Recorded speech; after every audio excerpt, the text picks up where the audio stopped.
Deuxième question, c'est que Gérard qui est particulièrement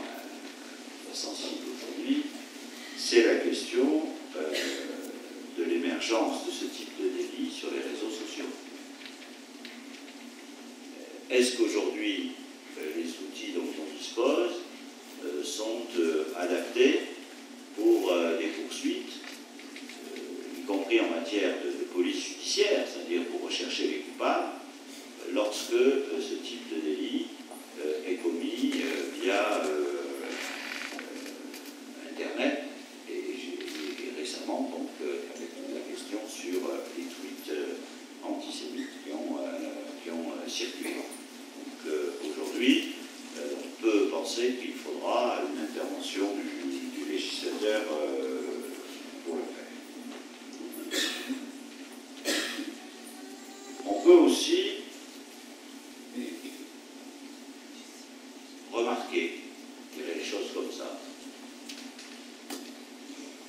que lorsqu'il y a des poursuites, lorsqu'il y a des condamnations, il y a une sorte de jurisprudence collective qui font que les sanctions prononcées sont relativement faibles, comme s'il s'agissait dans ces cas-là que de sanctions de principe. Ça m'a toujours beaucoup frappé. Il y a deux domaines qui, de ce point de vue-là, obéissent aux mêmes règles, sans que ce soit compréhensible du point de vue de l'intérêt général de la société, qui sont les poursuites en matière d'injure ou de diffamation raciale, ou le non-respect des obligations de sécurité en matière de droit du travail. Parfois, il y a des conséquences très lourdes, où les gens sont condamnés, mais où ils sont condamnés à une amende ou des condamnations qui sont d'abord rares, parce que ce n'est pas toujours suivi des faits, les poursuites, et puis comme si le principe de la condamnation suffisait pour ce type de délinquant. Je me demande pourquoi, je n'ai jamais trouvé la réponse, il y a au fond, depuis toujours, sous toutes les majorités, sous les gouvernements, cette approche où finalement, quel que soit l'éventail de la sanction prévue par le législateur, une condamnation de principe serait pour ce type de délinquant suffisante, alors que celui qui passe derrière pour avoir volé un vélo aura immédiatement 8 jours ou 15 jours d'emprisonnement avec sursis. Il y a là une réflexion sur le sens de la peine qui mérite d'être aujourd'hui, sur ces questions-là, vous voyez bien que il y a la nécessité à la fois de reprendre le travail et puis surtout de mesurer que c'est un combat qui n'est jamais terminé. Et que parfois les circonstances, souvent les circonstances sociales, font que par le biais du débat d'idées ressurgissent des propos qui sont destructeurs pour ce qu'est le contrat républicain. Je ne suis pas de ceux qui pensent qu'il faut avoir la moindre tolérance vis-à-vis de ce type de propos, et que le cadre législatif qui a été porté, et il faut le rappeler parce que ça permet de s'extraire du conjoncturel, c'est 1972. C'était il y a 40 ans, dans un contexte complètement différent, avec probablement des motivations différentes. C'est pour ça que j'ai rappelé les propos de Cleven au départ. Mais tout ça reste aujourd'hui une nécessité. Et est-ce que nos compatriotes connaissent la loi Cleven? En réalité, plus que ce que je pensais. J'ai regardé ce qui avait été fait au ministère de la Justice. faire un sondage sur ce que les Français connaissaient de la loi Pleven, et le résultat est plutôt encourageant, puisque, d'après ce sondage, un Français sur deux connaît l'existence de la loi, peut-être pas Pleven, mais dans tous les cas de la loi sur le racisme. Bon, je ne suis pas sûr que d'autres textes de loi arrivent à ce résultat. Donc je voudrais, de ce point de vue-là, dire que quand j'ai vu ce résultat, je me suis dit qu'au fond, ce travail que vous faites, que d'autres font, que d'autres associations font aussi, tout ce travail n'a pas été vain, mais en même temps se dit, même si c'est encourageant parce que vous êtes nombreux ce soir, se dit ensemble que ce travail, malheureusement, ne sera jamais terminé, que la loi répressive, elle n'a qu'une fonction répressive, que le mieux c'est qu'elle ne soit pas nécessaire, mais que malheureusement elle est nécessaire pour rester justement dans une société qui se veut une société de liberté, rester sur ce principe fondamental que j'ai cité tout à l'heure, et qu'il faut sans cesse rappeler, le racisme n'est pas une opinion, c'est un but. Et donc de nourrir la société au niveau de l'éducation, de la formation des jeunes, de ces principes-là, et puis, parce qu'on va devoir le faire, par ici plutôt au titre de l'exécutif, s'adapter aux nouvelles formes de communication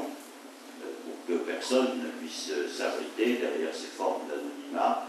pour continuer à essayer de distiller dans la société ces idées qui n'ont rien à faire parce que ce n'est pas des idées dans une société démocratique. Et donc en ce sens, je pense que le travail en commun qui sera fait par les associations, les assemblées parlementaires et l'exécutif doit être au rendez-vous de ce combat qui remonte loin maintenant et qu'essayons au moins collectivement d'être à la hauteur de ce qui a été fait, formidablement fait en 1972. Merci.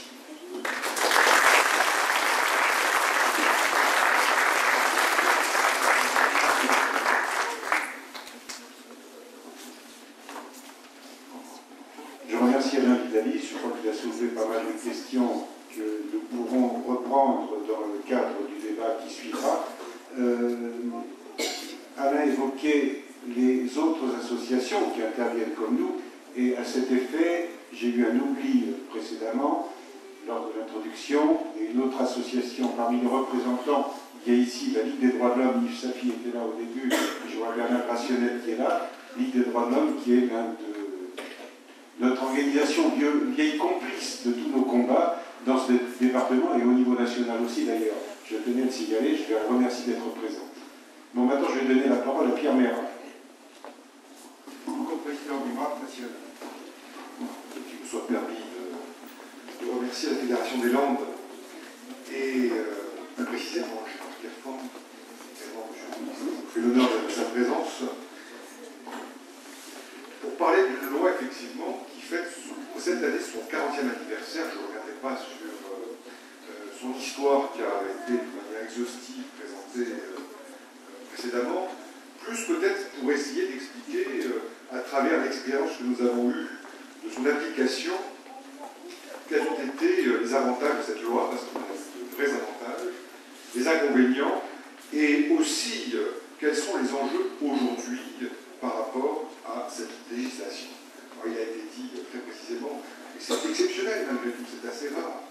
qu'elle a été votée à l'unanimité des parlementaires, l'unanimité des députés et l'unanimité des sénateurs. C'est une loi qui avait été au départ proposée à de nombreuses reprises par le MRAP, élaborée pour l'essentiel par des juristes éminents du MRAP. Le président du MRAP de l'époque, en 1959, c'était Léon Lyon-Camp, qui était le premier président de la Cour de cassation. C'est une des plus hautes fonctions de la magistrature, et c'est dire à quel point, effectivement, le MRAP avait des juristes éminents qui ont préparé cette proposition de loi d'abord, puis qui est devenue projet de loi, parce que parce que le ministre Pleven de la Justice, garde des Sceaux, se l'était effectivement approprié, ce qui était l'honneur de la République. Je rencontrais il n'y a pas très longtemps encore Charles Palan, qui est un des fondateurs du DRAP, avec Paraf, avec beaucoup d'autres, et qui m'a raconté effectivement l'épisode où il a été voir Chaban-Delmas, qui était à l'époque Premier ministre, qui sont tombés dans les bras parce qu'ils avaient effectivement un passé de résistant en commun et c'était quelque chose qui était extrêmement puissant comme lien entre les uns et les autres, et qui ont expliqué cette loi et la nécessité impérieuse de la faire voter. Et c'est vrai aussi que ça a été, de la part du gouvernement de l'époque, ça a été pour lui un enjeu. Et c'est vrai aussi que c'est aussi grâce à tous ceux qui étaient présents, socialistes, communistes et républicains, compris gaullistes, que cette loi est passée à cette unanimité qui a fait, encore une fois, l'honneur de la République et sa fierté. Je vais tout de suite vous exposer une problématique qui a été posée au Sénat, il y a quelques mois de ça seulement, après que Éric Zemmour ait été condamné pour avoir dit que la plupart des délinquants étaient noirs et arabes, et avoir dit finalement qu'un patron qui refusait